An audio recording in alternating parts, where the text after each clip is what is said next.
Halo semuanya, selamat datang kembali di pembelajaran mengenai pengantar informatika dan pengembangan komputer. Video ini adalah bagian ketiga dari 7 bagian yang dibuat oleh Lego 1, yaitu Gian, Charleston, Ben, dan juga Parent. Nah, pada topik kali ini kita akan membahas dari materi unit ketiga yaitu tentang representasi data dan operasi biner.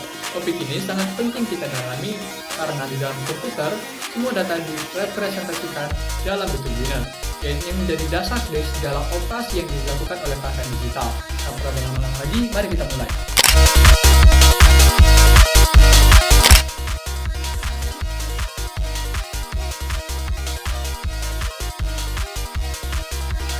Bagian 1, representasi data di komputer. Mari kita mulai dengan pertanyaan sederhana. Bagaimana komputer menyimpan dan memproses data? Di dunia nyata, kita terbiasa menggunakan angka yang terdiri dari 10 digit, dari 1 hingga 9. Namun, komputer tidak bekerja dengan sistem angka tersebut. Sebaliknya, semua data di dalam komputer dipresentasikan dalam biner, yaitu sistem angka yang hanya menggunakan 2 digit, 0 dan 1. Angka yang biasa kita gunakan sehari-hari dapat diubah menjadi biner melalui proses yang disebut konversi desimal ke biner. Misalnya, angka 9 dapat diubah menjadi 1001 dalam biner. Caranya adalah dengan membagi angka tersebut berulang kali dengan 2, lalu mencatat sisa pembagiannya. Hasilnya adalah urutan digit biner yang dibaca dari bawah ke atas. Mari kita lihat contoh lain. Jika kita ingin mengkonversi angka 15 ke dalam biner, kita akan mendapatkan 1111. Setiap angka dalam sistem biner mewakili pangkat dari 2, mulai dari 2 pangkat 0 di posisi paling kanan hingga 2 pangkat n di posisi paling kiri. Itulah mengapa angka 15 dalam desimal menjadi 1111 dalam biner.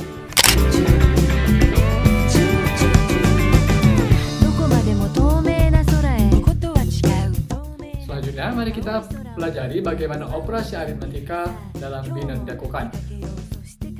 Operasi penjumlahan dalam biner mengikuti aturan sederhana.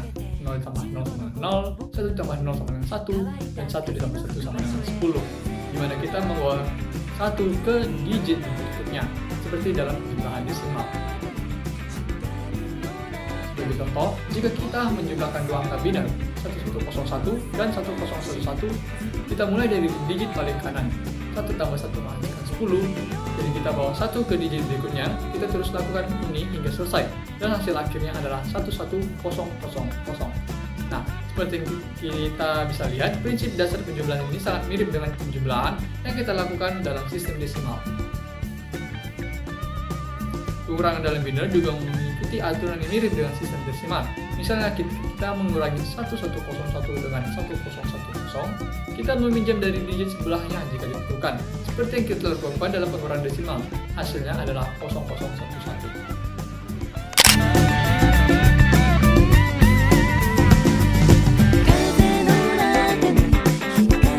Bagian 3, sistem bilangan lain, oktal dan heksadesimal. Selain biner, komputer juga menggunakan sistem bilangan lain, yaitu oktal dan heksadesimal. Sistem oktal menggunakan basis 8, yang berarti hanya menggunakan digit dari 0 hingga 7. Sedangkan sistem heksadesimal menggunakan basis 16, dengan digit dari 0 hingga 9 dan A hingga F untuk mewakili nilai 10 hingga 15. Untuk mengkonversi angka biner ke oktal, kita cukup mengelompokkan digit biner menjadi kelompok 3.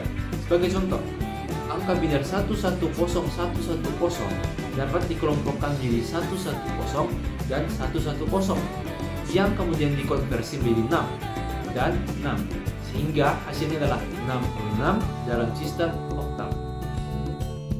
Sementara itu, untuk mengkonversi angka biner ke heksadesimal, kita mengelompokkan digit biner menjadi kelompok 4. Misalnya, angka biner 10101110 dapat dikelompokkan menjadi 1010 dan 1110, yang masing-masing dikonversi menjadi A dan E dalam heksadesimal. Jadi 10101110 dalam biner adalah A, E dalam heksadesimal.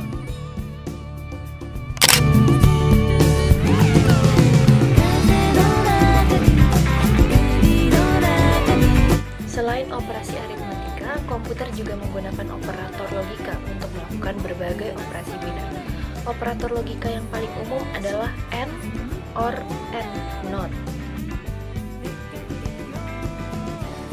Operator AND itu menghasilkan nilai yang benar hanya jika kedua operan bernilai benar. Misalnya, pernyataan hujan dan berangin hanya akan bernilai benar jika kedua kondisi tersebut terjadi.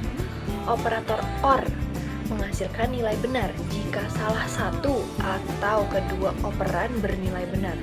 Sementara NOT membalikan nilai operannya, sehingga jika operan bernilai benar, maka hasilnya akan menjadi salah.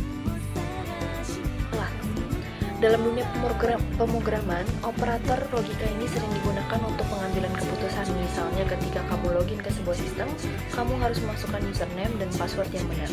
Jika salah satu dari dua syarat ini tidak terpenuhi, maka sistem tidak akan mengizinkan kamu untuk masuk.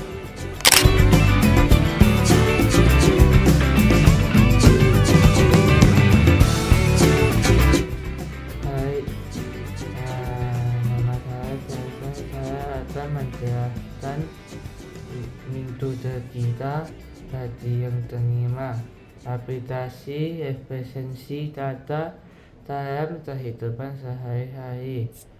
Representasi data dalam bentuk bina memiliki aplikasi yang sangat luas dalam kehidupan sehari-hari. Salah satu contohnya adalah dalam menempelkan file data yang kita simpan di komputer seperti gambar, video, dan dokumen. Semuanya disimpan dalam bentuk bina. Penempelan data bertujuan untuk mengurangi ukuran file tanpa menambahkan kualitas dengan cara menoptimalkan representasi bina dari data tersebut.